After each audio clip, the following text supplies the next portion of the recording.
konflik-konflik yang terjadi di bangsa ini bahkan di seluruh itu adalah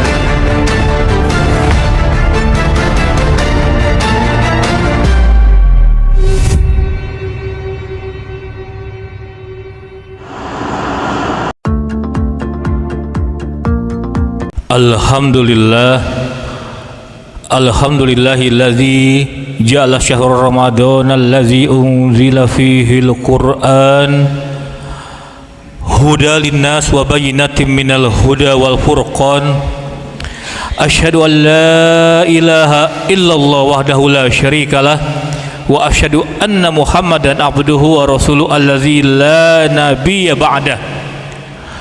Allahumma salli wa sallim wa barik ala Sayyidina Muhammad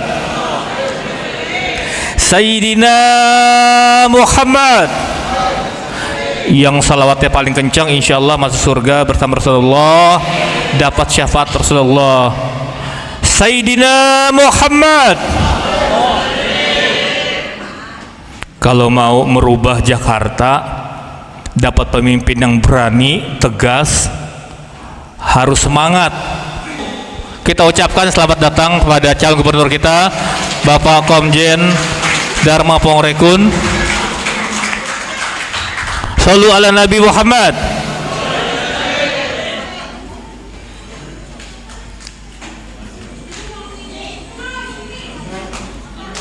Sekali lagi kita berikan aplaus yang meriah. Mudah-mudahan Allah berikan kewajalan agar beliau menjadi imam kita semua. Mohon izin Pak Jenderal, kita teruskan. Saya kalau chatting beliau saya panggil Pak Gub, bukan kita menjilat, tapi kita bagian dari doa. Dulu Pak Jokowi lagi belum apa-apa, surveinya masih 6,7%, saya panggil Pak Gub, ternyata kesampaian. Ini adalah bagian dari doa. Pak Gub, izin saya perkenalkan. Tadi baru saja meninggalkan tempat karena harus ada syuting live. Kiai Haji Syarif Rahmat, salah seorang penasehat kita. Izinkan Pak Jenderal, tadi dapat salam dari Bapak Kiai Syarif Rahmat. Beliau adalah penceramah tetap di TV One, pelopor acara dakwah Damai Indonesiaku TV One, dan beliau adalah cucunya Kanjeng Sunan Kalijogo. Beliau insya Allah juga besok ada kesempatan jumpa Pak Jenderal. Pak Kiai udah pada datang, selamat datang. Masih kuat Bu? Nanti acara ini sampai selesai. Kalau Bapak Ibu udah pulang duluan, kalah sama Kiai. Pak Jenderal, perlu kita informasikan, mohon semua tenang. Yang pertama di sudut kiri saya ini penasihat-penasihat kita semua yang nanti akan mendeklarasikan. Beliau adalah menantunya Kiai Mutawakil, Gus Warid Nasrul Warid. Tepuk tangan yang meriah buat Gus Warid. Bapak Ibu kalau pernah nonton sinetron Ganteng-Ganteng Serigala, ini produsernya. Ya, beliau yang ngorbitin Aliando, mengorbitin Prilly. Kalau pernah nonton sinetron Islam KTP, Sampean Muslim, pokoknya bajak lah. Maijah ke Mekah, beliau dakwah lewat sinetron. Nah inilah orangnya belakang layar, Gus Warid namanya. Beliau juga ketua di Himpunan Pengusaha NU. Nah ini ada kiai kita, korik bagan kita yang tadi melantunkan begitu indahnya, begitu syahdunya. Kita berikan aplaus pada Kiai Haji Bahrul Ulum. Pak Jenderal, kita acara agak mendadak, tapi alhamdulillah banyak tokoh-tokoh partai. Mudah-mudahan nanti disampaikan nih. Ini adalah bapak-bapak, ibu-ibu pernah ingat gak sejarah berapa tahun lalu? Pak Jenderal mungkin juga pernah ingat ketika umat Islam dibantai dalam masjid di Selandia Baru di New Zealand. Pernah ingat gak? Korbannya 50 lebih yang meninggal. Orang Indonesia ada 2 orang. Pembantaian itu bisa viral seluruh dunia. Beliau yang ngerekam. Kita berikan tepuk tangan pada Pak Fran Federico. Beliau adalah politisi Partai Gelora. Nanti sampaikan ke Bang Fahri, ke Pak Anies, biar nanti bisa ngusung Pak Jenderal ya. Nah di samping Pak Jenderal tadi mana tuh pindah tempat? Ada juga dari Partai PKN. Coba tolong berdiri. Mata saya agak. Dari PKN, partainya Mas Anas. Nah, silakan Bu, silakan. Di depan, duduk ngisi kursi depan. Ini partai-partai kecil juga ada banyak yang hadir. Ini menunjukkan insya Allah kita akan bersatu untuk mendapatkan pemimpin Jakarta lebih baik. Takbir, Allahu Akbar. Mudah-mudahan Ramadan ini tidak menyurutkan semangat kita, karena Rasulullah berperang Badar di bulan suci Ramadan. Nanti yang akan hadir juga salah satu penasihat kita, tokoh penting kita, Bapak Kiai Haji Muji Podori. Beliau adalah ulama senior angkatannya Kiai almarhum Zainuddin MZ, udah banyak yang meninggal, Kiai Nur Iskandar, guru kita semua. Beliau adalah Ketua Umum Majelis Mubalighin Indonesia, induk organisasi mubalik di Indonesia. Kalau di kitanya mungkin PGRI atau ID. Beliau datang menunjukkan bahwa beliau selain sebagai penasihat forum silaturahmi salim, bendera Majelis Mubalighin insya Allah akan dalam waktu dekat dalam kongres akan mendeklarasikan Jenderal Dharma Porekun. Kita berikan tepuk tangan pada Pak Jenderal. Tadi hadir tengah kita Ketua Umum DPP Parvi. Coba tolong ke depan Bapak Sultan Saladin, aktor senior. Sultan Saladin ini Parvi ini juga ujung tombak, karena artis ini follower banyak. Kalau seorang Raffi Ahmad aja punya puluhan juta follower, mengalahkan jumlah penduduk negara-negara di Eropa. Nanti Bang Sultan Saladin akan mengerahkan semua artis untuk bisa mensosialisasikan visi dan program Pak Jenderal kita. Takbir, Allahu Akbar. Saya tidak berpanjang kalam karena banyak tokoh-tokoh nasional yang nanti kita akan berikan sambutan. Untuk sesi sambutan ini saya ambil alih sementara dari MC karena sangat penting sekali kita rangkai dengan acara deklarasi yang nanti kita bacakan bersama dengan kiai-kiai, dengan tokoh-tokoh kita. Tadi Kiai Usep udah datang belum ya? Mata saya nggak ngeliat nih, kacamata ketinggalan. Kalau ada Kiai Usep, tolong untuk di depan kita berikan tepuk tangan yang meriah kepada Ketua Umum Parvi, Bang Sultan Saladin, untuk mengisi kursi di depan. Silakan Bang. Kalau bapak-bapak, ibu-ibu sering nonton filmnya Bang Haji Rhoma Irama, beliau adalah musuh abadi Rhoma Irama. Kita berikan tepuk tangan yang meriah. Jauh-jauh dari Sentul untuk memperbaiki ibu kota. Silakan Bang Sultan Saladin duduk di samping Pak Jenderal. Ini musuh abadi Rhoma Irama, film Melodi Cinta, Perjuangan dan Doa, sampai film terakhir Badai di Awal Bahagia. Baik, mudah-mudahan deklarasi ini sebagai pendobrak. Nanti kita akan lanjut di konsolidasi akbar awal April di Asrama Haji Pondok Gede. Para ustadz-ustadz sebagai motor, tolong keseriusan kita, kesungguhan kita, perjuangan kita agar Pak Jenderal kita kumpulkan bukti dukungan. Oh iya, ada yang kelupa, di tengah-tengah kita banyak perwakilan dari BEM. BEM ini adalah pelanjut tongkat estafet perjuangan negeri kita yang demokrasi sudah rusak, sudah hancur lebur. Pada BEM kita berikan tepuk tangan meriah di belakang. Ada perwakilan dari berapa BEM, Buya Deki? Buya Deki ada berapa BEM? Nanti dijelaskan oleh Buya Deki. Buya Deki, tokoh muda Minang kita, salah satu penasihat forum kita. Nah, mudah-mudahan dengan banyaknya tokoh yang hadir, walaupun acaranya persiapan cukup singkat, dimohon maaf, ini walaupun kiai-kiai kampung, mereka merupakan ujung tombak lebih solid dari RT RW. Kita pernah dengan izin Allah diberikan kemudahan, tokoh-tokoh pejuang-pejuang bisa sampai kepada tujuan dan tadi yang untuk menyampaikan aspirasi masyarakat. Nanti teman-teman BEM dan jamaah yang ingin langsung menyampaikan dukungannya bisa di depan, ada alat scan-nya lengkap dan dipandu oleh timnya Pak Jenderal. Al-haqqu min rabbik fala takunanna minal mumtarin, yang benar datang dari Allah, yang salah datang dari saya pribadi. Mohon maaf kalau kita hanya pandai menjamu, kita hanya pandai mengundang, tadi tiap pandai menjamu kepada tokoh-tokoh, para asatid, para ustadz, para kiai, para habaib, para tokoh-tokoh masyarakat yang baru datang, Ketua Umum Parvi kita, nanti tolong sampaikan pandangan-pandangannya, unek-uneknya, mumpung kita kumpul, jarang-jarang kita kumpul di bulan puasa. Ibadah sunnah Allah catat sebagai ibadah wajib Allah lipat gandakan sampai 700 kali lipat. Rasulullah berperang Badar pada bulan puasa. Mudah-mudahan ini adalah awal perjuangan kita di bulan puasa. Kita semua doa orang berpuasa, Allah ijabah. Mudah-mudahan Jakarta dapat pemimpin yang tidak tunduk pada oligarki, pemimpin yang amanah, pemimpin yang jujur dan berani menyuarakan kebenaran seperti Pak Jenderal. Allahu Akbar. Wallahul muwaffiq ila thoriq. Assalamualaikum warahmatullahi wabarakatuh. Saya ambil alih sejenak karena ini tokoh-tokoh penting. Selamat datang pada budayawan kita Bang Bambang Uban agar mengisi kursi di depan. Pak Bambang Uban, Gajah Mada kita, Beliau luar biasa. Silakan Pak Bambang Uban di depan. Coba yang panitia ngalah pada tokoh-tokoh penting kita. Tadi yang dari PKN di depan juga. Sekarang saya kasih kesempatan sambutan tokoh-tokoh, nggak usah lama-lama karena kita udah pada berpuasa, tapi semangat kita tetap menggebu-gebu. Silakan Pak. Yang pertama kita berikan sambutan dari Dewan Syuro kita, tokoh muda ulama Minang kita, teman saya juga di Golkar, kawan kita juga di Satkar Ulama, Buya Deki Putra Iskandar. Pada Buya Deki, mohon diberikan sambutan. Yang sama-sama kita hormati Bapak Komjen Pol Dharma Pangrekun. Mohon maaf Pak, agak susah saya sebutnya Pak.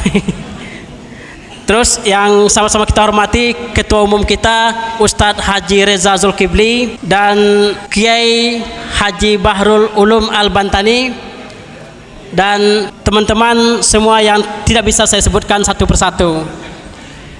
Bapak dan Ibu, saya jujur terharu, sama sekali tidak diberikan kode oleh Ustadz Reza kalau saya diberikan kesempatan untuk bicara di depan bapak-bapak dan ibu-ibu yang sangat terhormat.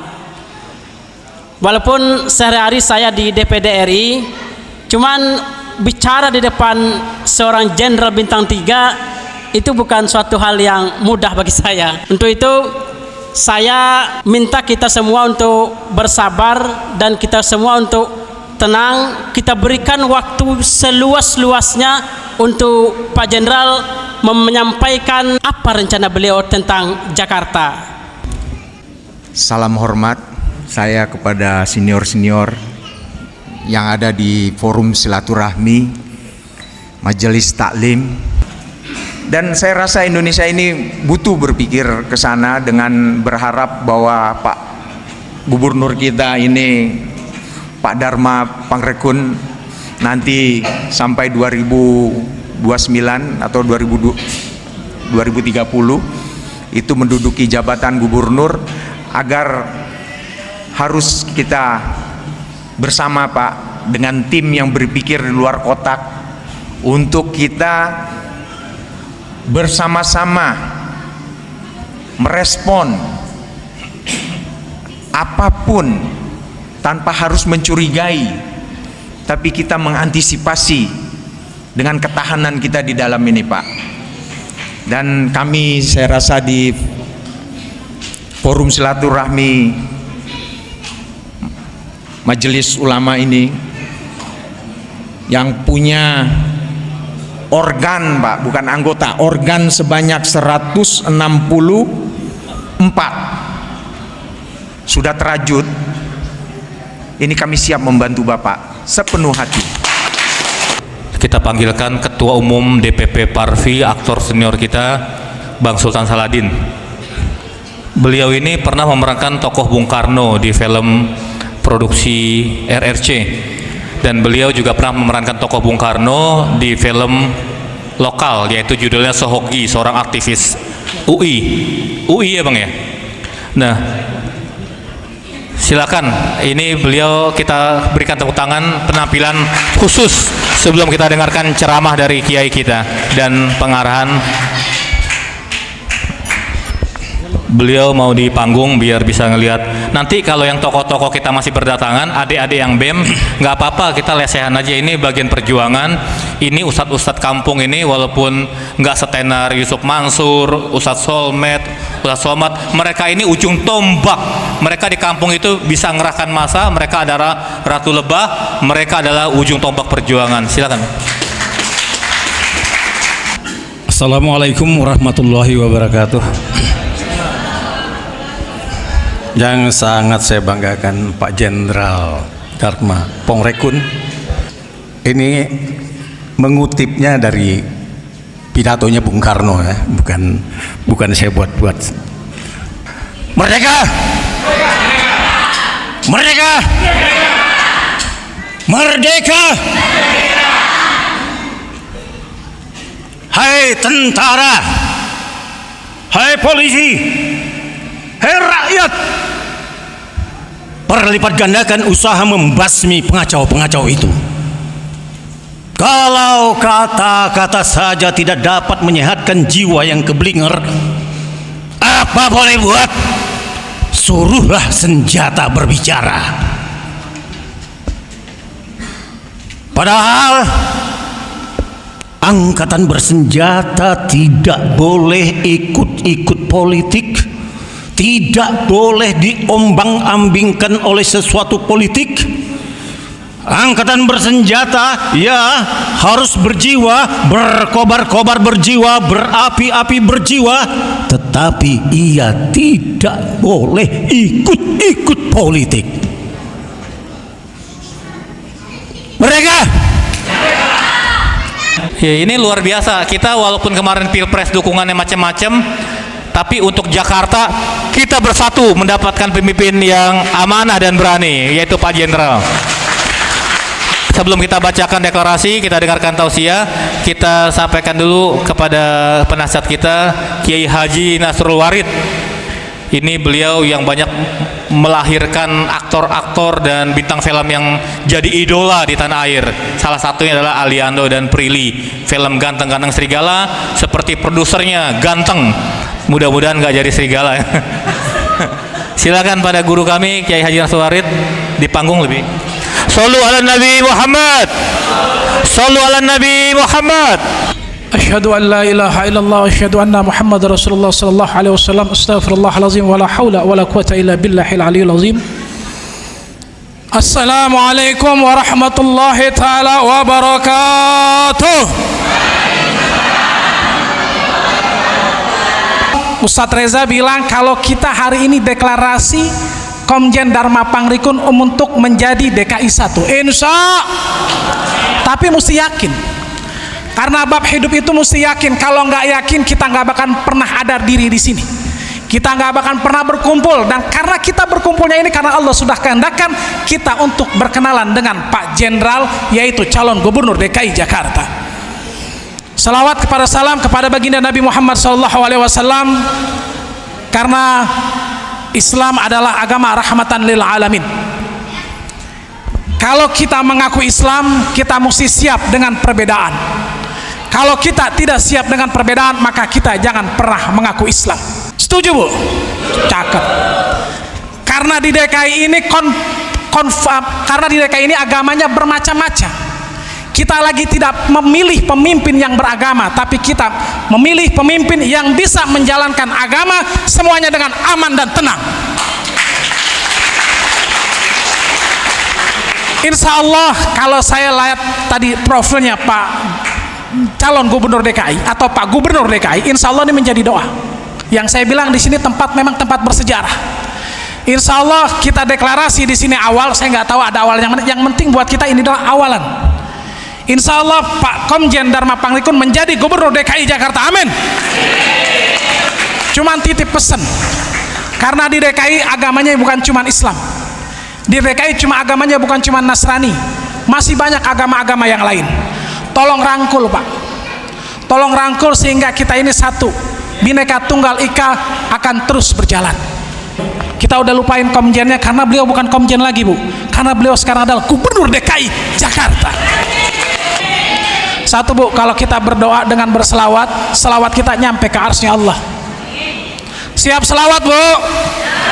Kalau ya Allah, kami butuh pemimpin untuk memimpin DKI Jakarta.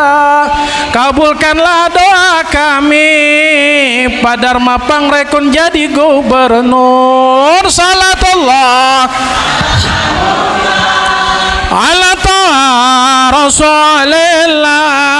Salatullah ala Yasin. Alhamdulillahirabbil alamin. Dan satu lagi, ketika kita berselawat kepada baginda Nabi Muhammad SAW, ada satu hal, ada wali rajanya wali, yaitu Tuan Aulia Syekh Abdul Qadir Al-Zailani. Jangan lupa, Bu, jangan lupa, Pak, kita sangkutkan rasa kita kepada guru kita, rasa kita kepada Tuan Aulia Syekh Abdul Qadir Al-Zailani, sehingga semua kita punya hajat digabul sama Allah Subhanahu wa taala. ببركة أبينا وأمنا وببركة الأستاذنا وببركة توان علي Syekh Abdul Qadir Al-Jailani وبشفاعة Nabi Muhammad sallallahu alaihi wasallam qabul hajat semua, khususan Komjen Dharma Pangrikun menjadi Gubernur DKI. Al-Fatihah. A'udzubillahi minasyaitonirrajim. Bismillahirrahmanirrahim. Alhamdulillahirabbil alamin arrahmanir rahim maliki yaumiddin. Iyyaka na'budu wa iyyaka nasta'in ihdinas siratal mustaqim.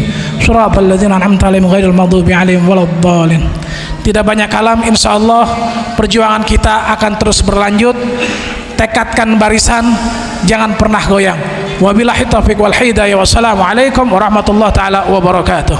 Nanti kita akan konsolidasi akbar 1 April atau 2 April ya, 1 dan 2 April di Asrama Haji Pondok Gede untuk menyampaikan surat dukungan. Pak Jenderal juga dimohonkan ke karpet merah di tengah-tengah. Dari perwakilan Partai PKN tadi ada Bu Ola, coba tolong ke depan. Ibu Utami Ningrum, pejuang kita juga tolong ke depan. Nanti sama-sama kita bacakan deklarasi ya. Tadi Kiai Usep dari P3 mana, udah datang belum? Bang Sultan Saladin tolong di samping Pak Jenderal. Tadi dari Gelora udah ada Bang Riko dari P3. Ini nanti sampaikan nih ke ketum-ketumannya. Kita udah mulai bergerak ya. Ini wartawan banyak ini. Ikuti sama-sama ya. Kepada para ustadz, para asatid, para mubalik. Ini Gedung Juang, ini awal perjuangan kita. Nanti Parvi dan Majelis Mubalikin juga akan mendeklarasikan. Bismillahirrahmanirrahim. Ikuti ya. Ini doa orang berpuasa, insya Allah Allah ijabah. Bismillahirrahmanirrahim. 3 kali. Allah itu ganjil, mencintai ganjil-ganjil. Bismillahirrahmanirrahim. Deklarasi. Forum Silaturahmi Majelis Taklim. Kami, keluarga besar Forum Silaturahmi Majelis Taklim se-DKI Jakarta yang terdiri dari 56 Majelis Taklim menyatakan dengan mengucap bismillah mendukung penuh pencalonan Bapak Komjen Purnawirawan Dharma Pangrikun dan akan berjuang semaksimal mungkin untuk mengangkat beliau sebagai bakal calon gubernur DKI Jakarta. Semoga Allah meridhoi ijtihad politik kami untuk maslahat umat. Wallahu muwaffiq wa thoriq. Assalamualaikum warahmatullahi wabarakatuh. Saya akan menyampaikan amanah ini nggak main-main. Ini menyangkut hajat di ruang banyak. Buktikan keseriusan kita dapat pembinaan amanah. Buktikan sukan kita, konsolidasi akbar. Kerahkan jamaah kita ribuan didukung dukungan dibutuhkan oleh beliau. Allahu Akbar. Kita mohonkan. Ini Kiai Mujib Huluri belum hadir, kepada penasihat kita Gus Warid untuk menyampaikan pada Bapak, bisa diabadikan biar partai-partai lihat kita orang pertama yang ingin berubah Jakarta. Ya. Oke, 1, 2. Tadi Bu bisa mundur sedikit Pak. Ini dari partai PKN disampaikan juga ke ketumnya. Baca. Ada calon terbaik. Oke, 1, 2. Langkah sekali lagi 1, 2. Tahan. Pak, kalau mundur dikit Pak. Izin Pak ya. Oke, 1, 2. Oke. Forum Silaturahmi Majelis Taklim adalah forum yang pertama mendeklarasikan Pak Jokowi ketika Bapak Jokowi foto di tenis indoor Senayan. Mudah-mudahan dia akan tercapai lagi. Foto dulu Pak. Foto pertama dulu. Ini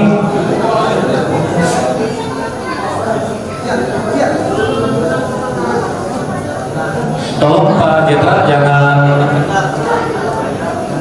duduk dulu karena langsung sambung dari penyampaian visi misi global. Kita tetap semangat. Ini adalah anak tangga pejuang kita pertama. Kita berikan waktu seluas-luasnya kepada Bapak Komjen Dharma Pangriku. Sallallahu alaihi wasallam.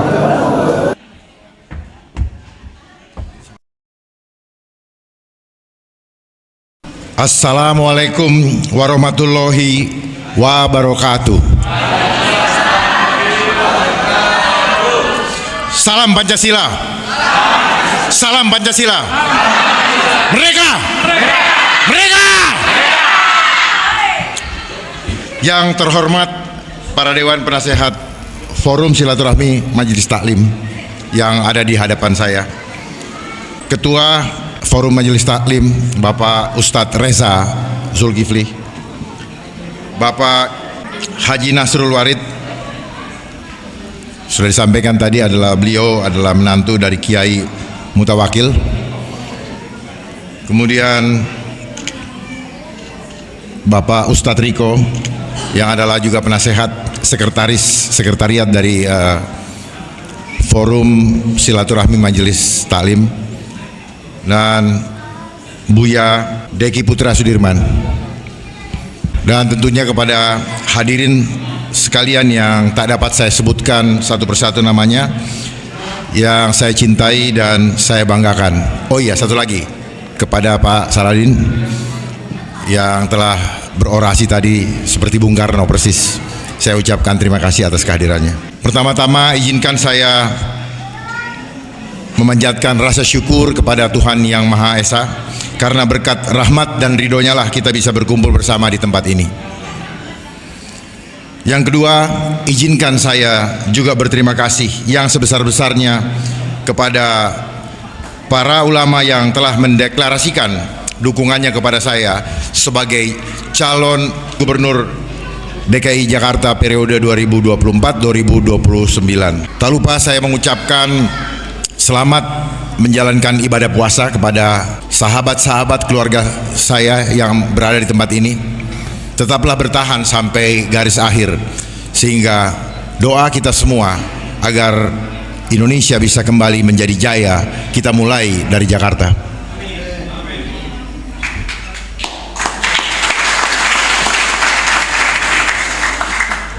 Perlu saya sampaikan dan diketahui bersama bahwa sekali lagi alasan utama saya maju dalam perjuangan menjadi cagup DKI 1 adalah akan diberlakukannya WHO Pandemi Treaty atau perjanjian pandemi yang akan dilaksanakan oleh WHO, yaitu Organisasi Kesehatan Dunia, yang telah menjadi topik yang paling membuat rakyat cemas di akhir-akhir ini, karena ternyata banyak rakyat yang baru mulai tahu bahwa WHO Pandemi Treaty ini adalah program asing yang bisa berpotensi membuat hilangnya hak suara kita untuk menolak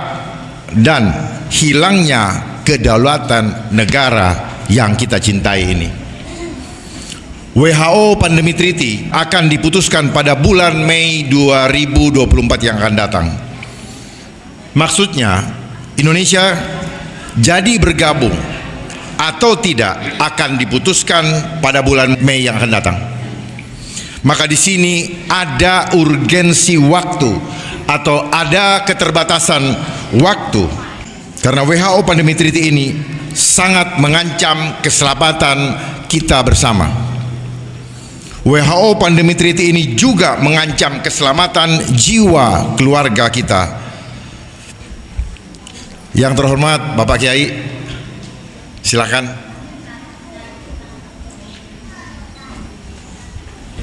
Siap. Selamat datang Pak Kiai Mujid.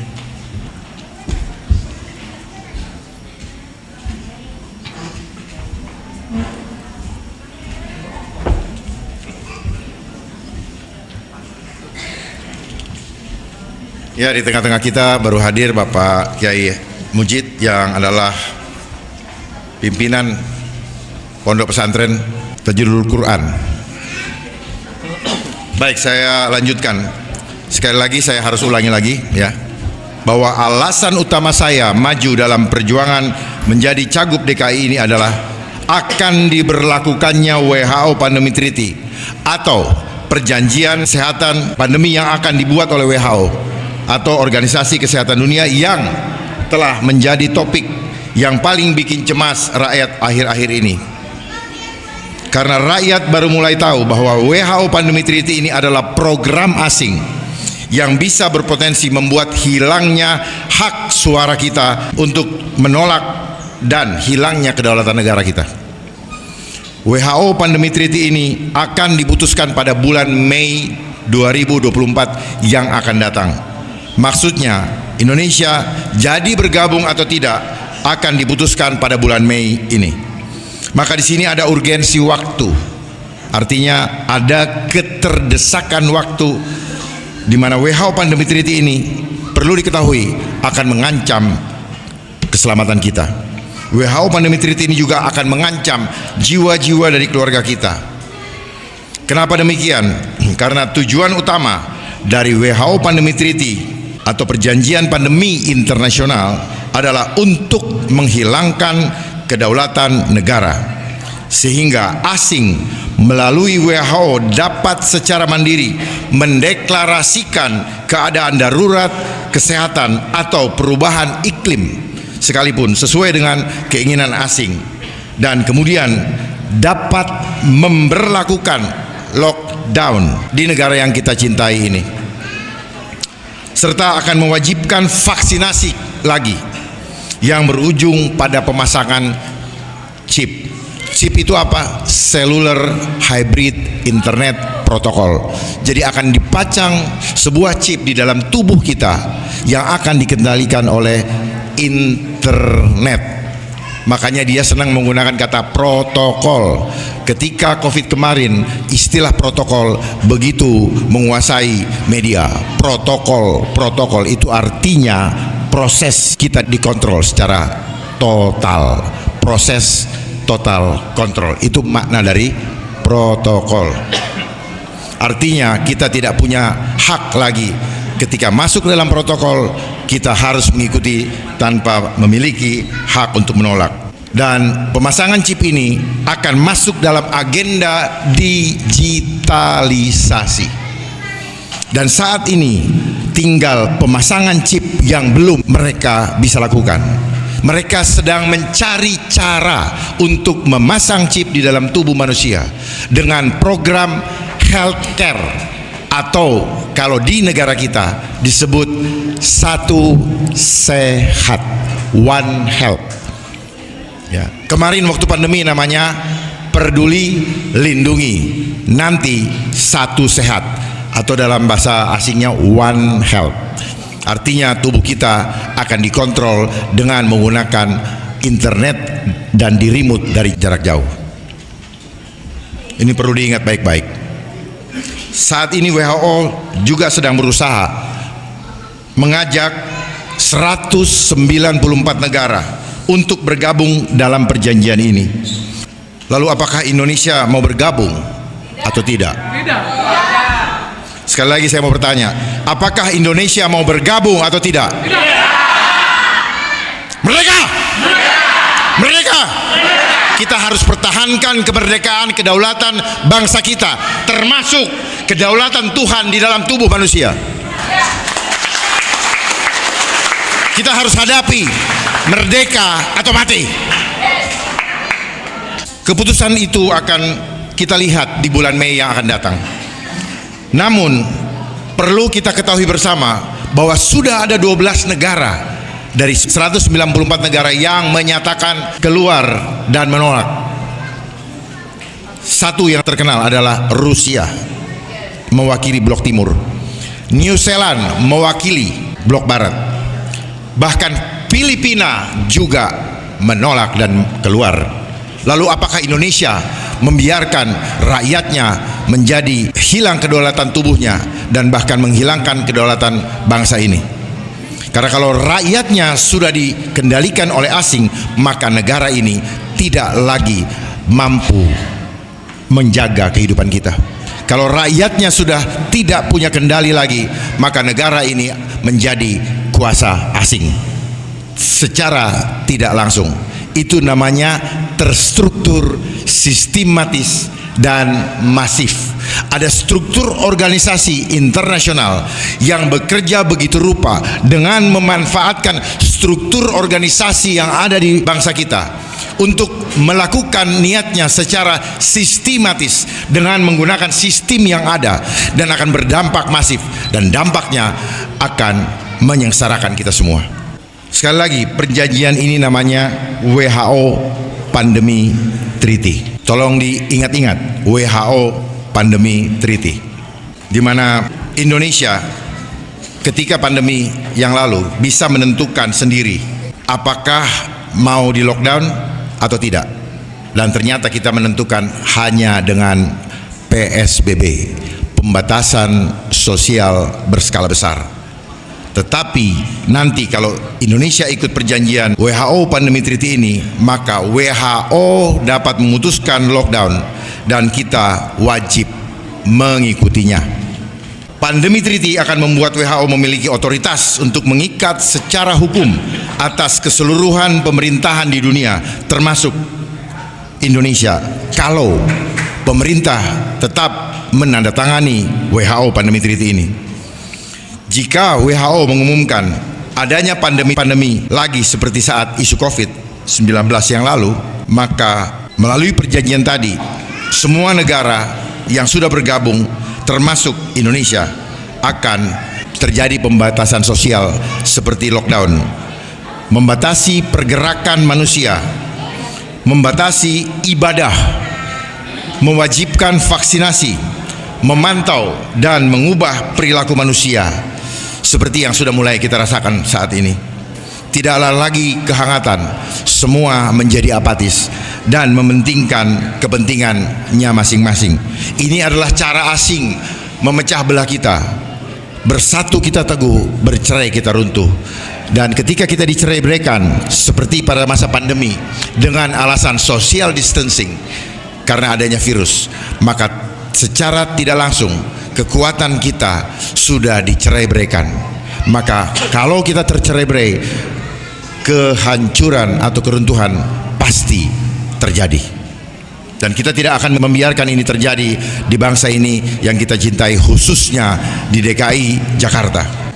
Dan hal tersebut pasti akan berdampak kepada terjadinya krisis ekonomi yang berkepanjangan seperti selama ini yang kita rasakan. Ditambah lagi dengan disahkannya Undang-Undang Kesehatan nomor 17 tahun 2023 oleh DPR pada bulan Juli yang lalu, dan saat ini juga sudah ditandatangani oleh Bapak Presiden pada tanggal 8 Agustus 2023 yang lalu.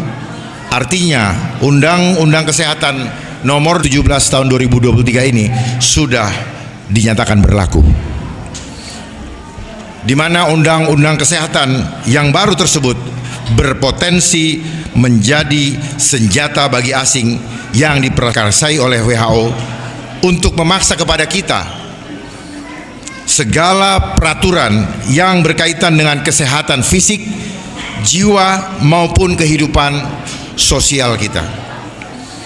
Apa yang akan ditetapkan oleh WHO haruslah kita terima tanpa ada lagi hak kita untuk menolaknya, apapun alasannya. Ini termaktub di dalam pasal 4 ayat 2 Undang-Undang nomor 17 tahun 2023. Bila WHO menetapkan suatu keadaan luar biasa atau KLB, kemudian pandemi, bahkan hanya epidemi saja, contohnya untuk urusan kesehatan dalam hal fisik, kita harus pakai masker kembali, kita harus jaga jarak kembali, kita harus divaksin dan sebagainya, yang harus kita ikuti tanpa kecuali. Manakala kita tidak mengikuti, maka kita akan mendapatkan denda sebanyak 500 juta rupiah, dan itu sudah tercantum di dalam pasal 446 Undang-Undang Kesehatan Omnibus Law. Lalu kemudian misalkan ada yang sakit kanker, autoimun atau jantung ketika COVID-19 yang lalu, itu dikecualikan bahkan kita bisa menolak. Tapi nanti tidak akan bisa lagi. Misalkan ketika kita mau berobat mandiri di rumah saja, tapi kalau ada peraturan WHO, tidak bisa lagi. Ya tidak bisa kita berobat di rumah lagi. Kalau kita dilaporkan oleh seseorang, maka kita akan dijemput secara paksa seperti teroris. Dan dia akan dibawa ke rumah sakit. Dan sampai di sana kita tidak tahu apa yang terjadi terhadap diri kita. Kita pun tidak bisa mengkonsumsi obat-obatan di luar obat kimia sintetis yang sudah mereka tentukan, seperti jamu atau obat-obat tradisional lainnya, jahe dan sebagainya. Bila dilanggar dan ketahuan, maka kita akan dipidana denda lagi sebanyak 500 juta rupiah per orang, sesuai pasal 446. Ini harus kita pahami bersama. Jangan terlena. Sosialisasi dari mereka sampai sekarang tidak ada. Tujuannya apa? Supaya mereka bisa menerapkan secara dadakan dan kita tidak bisa menolaknya. Kita hanya bisa berteriak dan mereka akan bekerja secara terpadu. Terpadu itu apa? Keroyokan. Sekali lagi, keroyokan. Tentunya dengan menggunakan perangkat peralatan kekuasaan yang akan menakut-nakuti rakyatnya sendiri. Inilah yang disampaikan oleh Bung Karno. Perjuangan kalian akan lebih sulit karena melawan bangsa sendiri. Bangsa yang mana? Bangsa yang berkhianat kepada rakyatnya sendiri. Kemudian berkaitan dengan jiwa. Ini berkaitan dengan urusan iman kita semua. Bukan kebetulan bahwa pendeklarasian ini ada di depan para kiai dan ulama sekalian. Ini menjadi sangat penting. Saya beri contoh, ketika para ulama dan umat sekalian akan sholat Jumatan, ketika pandemi dan WHO bilang tidak boleh ibadah bersama, maka tidak bisa lagi dilakukan. Dan kalau lupa dengan aturan tersebut, maka kita akan terkena sanksi pidana denda sebanyak 500 juta rupiah per orang, sesuai dengan pasal 446 Undang-Undang Nomor 17 Tahun 2023. Bayangkan, kehidupan ekonomi sudah sangatlah sulit. Apa yang akan terjadi apabila kita tidak mampu membayar? Karena ketika kita menolak berdasarkan keputusan iman kita, maka itu tidak berlaku pada undang-undang ini.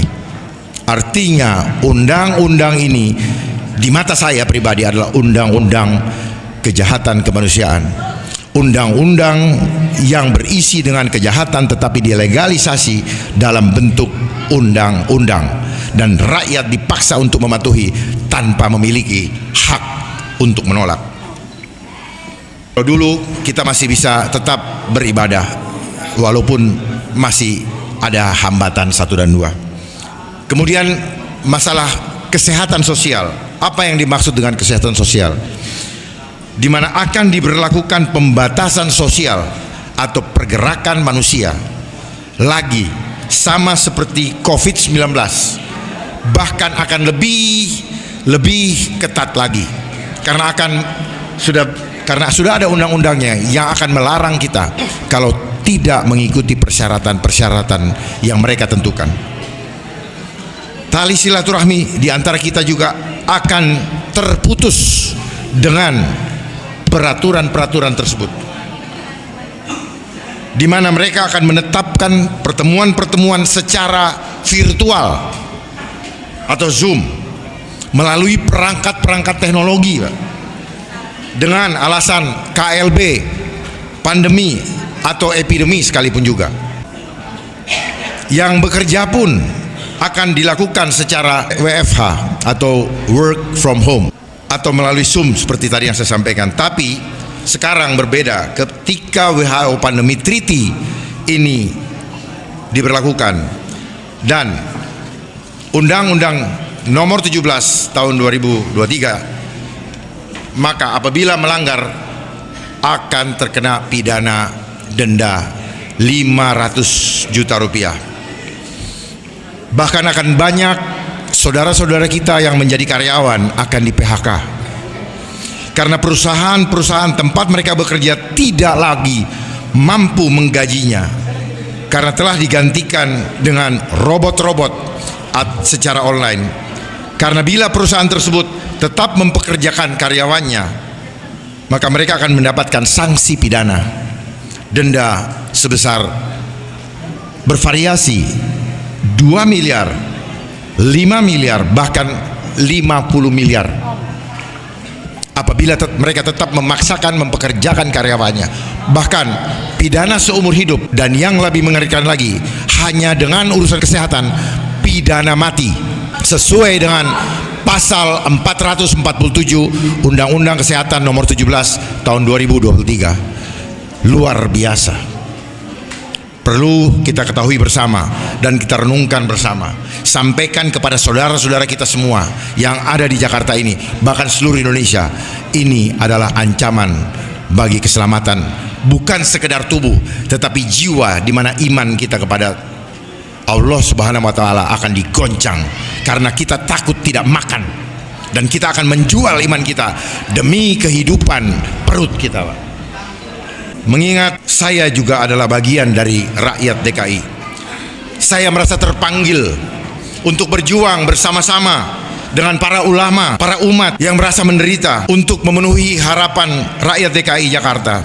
Karena kali ini sudah menyangkut keselamatan rakyat dan kedaulatan negara yang kita cintai bersama.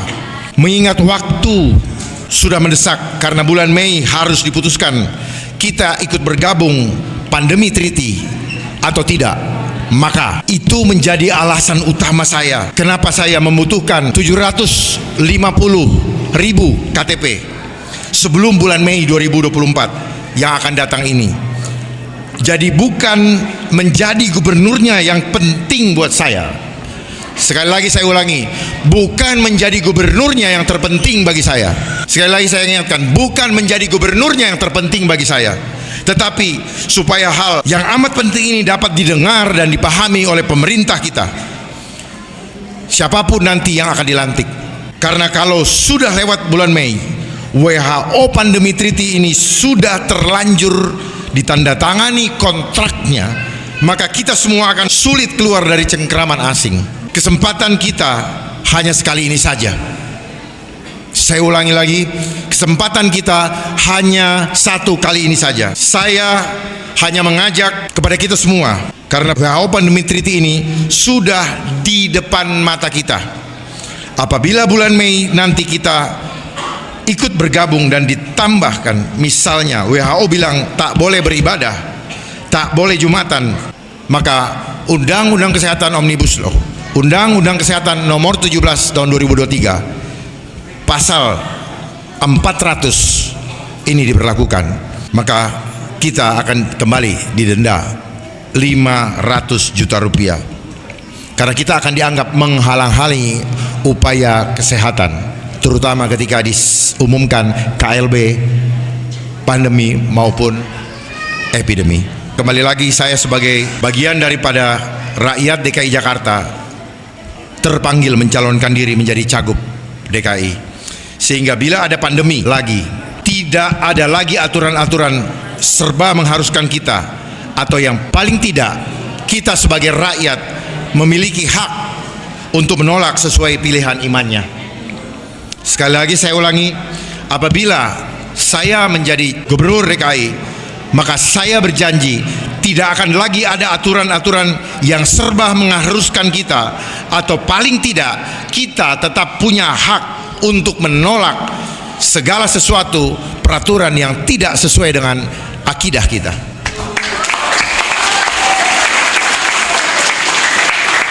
Yang mau ya silahkan, tapi yang tidak mau bisa punya hak untuk menolak, dan saya juga ingin menolak itu. Mari kita sama-sama menyuarakan ini. Kita menolak kalau itu bertentangan dengan akidah kita. Karena akan diterapkan itu akidah-akidah asing yang tidak sesuai dengan keimanan kita kepada Tuhan Yang Maha Esa. Mereka memang mau menghancurkan Pancasila.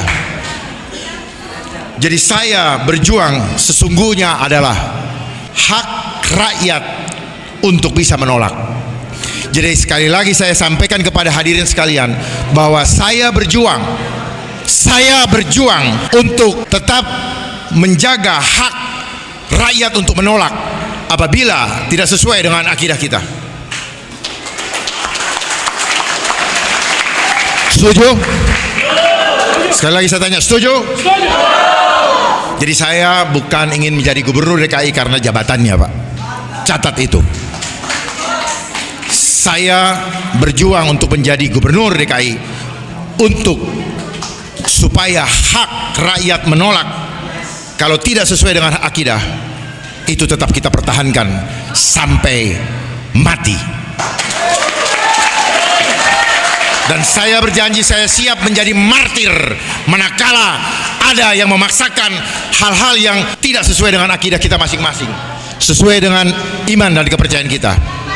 Karena itu dilindungi oleh Undang-Undang Dasar 45 pasal 28 bahwa kita punya hak hidup dan mempertahankan kehidupan kita. Kita punya kebebasan untuk meyakini iman dan kepercayaan kita. Tetaplah pegang itu.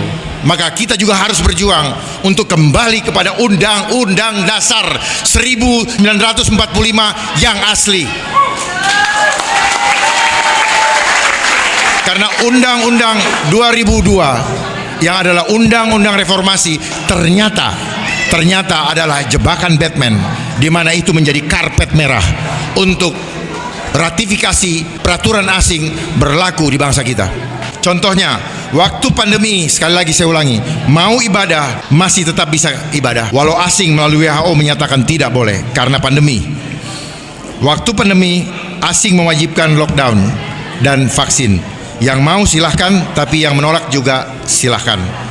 Jadi sekali lagi, yang saya perjuangkan adalah hak rakyat untuk menolak. Hak rakyat untuk menolak. Tetapi yang mau, ya silahkan. Karena kita adalah negara hukum, negara demokrasi. Free will dari Tuhan tetap harus kita pertahankan. Tidak ada satupun manusia yang berhak memaksa kita yang bertentangan dengan keimanan kita. Semoga apa yang kita takutkan ini tidak akan lagi terjadi di DKI Jakarta yang kita cintai ini. Ketika saya diizinkan Tuhan untuk memimpin Jakarta periode 2004-2029. Karena visi saya sangatlah simpel. Ingat lagi, visi saya sangatlah simpel. Selamatkan jiwa keluarga kita. Mari Pak Ustadz, mari Pak Kiai, kita ucapkan bersama-sama, selamatkan jiwa keluarga kita. Kenapa ini penting? Keselamatan itu maknanya apa? Melindungi, melayani, dan mengayomi. Jiwa adalah sesuatu yang ada di dalam tubuh manusia, yang adalah milik Allah, yang tidak boleh diganggu oleh siapapun juga, yang harus kita pertahankan. Jangan sampai iman kita gugur karena mereka mau menggoncangkan jiwa kita dengan alasan-alasan yang mereka bikin. Keluarga itu siapa? Keluarga itu adalah orang-orang yang kita sayangi. Jadi kalau ada ancaman terhadap keluarga kita, maka kita akan mati-matian membelanya. Amin.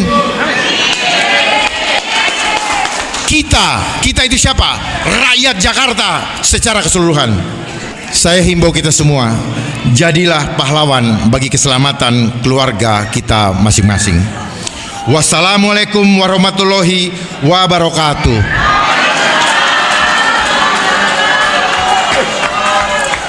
FIFA Republik Indonesia. Kita selamatkan Indonesia mulai dari Jakarta. Selamatkan Indonesia mulai dari Jakarta. Merdeka! Merdeka! Merdeka!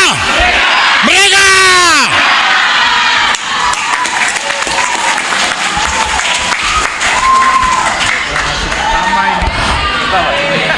luar biasa penyampaian visi dan misi beliau.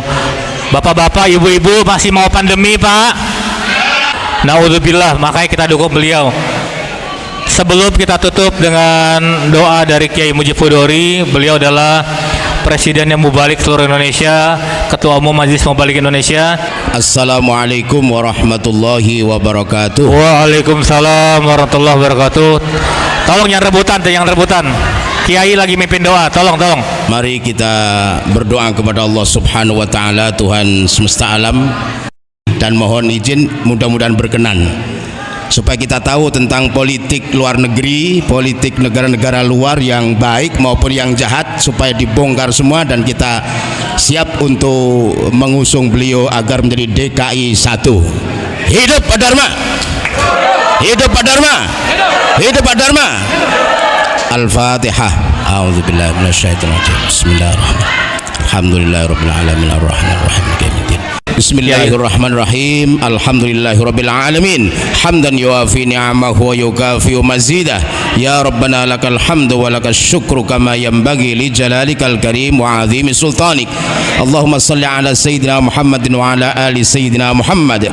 Terimalah sedekah kami, infak kami, sedekah kami, dan semua kebaikan-kebaikan kami di bulan Ramadan ini, serta ampunkanlah segala dosa dan kesalahan kami besar maupun kecil ya Allah. Jadikan DKI Jakarta ini sebagai qaryah yang adilah, baldah thayyibah, Rabbun ghafur, innaka ala kulli syai'in qadir. Rabbana atina fid dunya hasanah wa fil akhirati hasanah wa qina adzabannar. Wa sallallahu ala sayyidina Muhammadin wa alihi washabbihi wasallam walhamdulillahi rabbil alamin. Sekian dan terima kasih. Merdeka!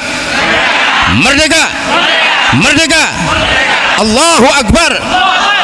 Assalamualaikum warahmatullahi wabarakatuh.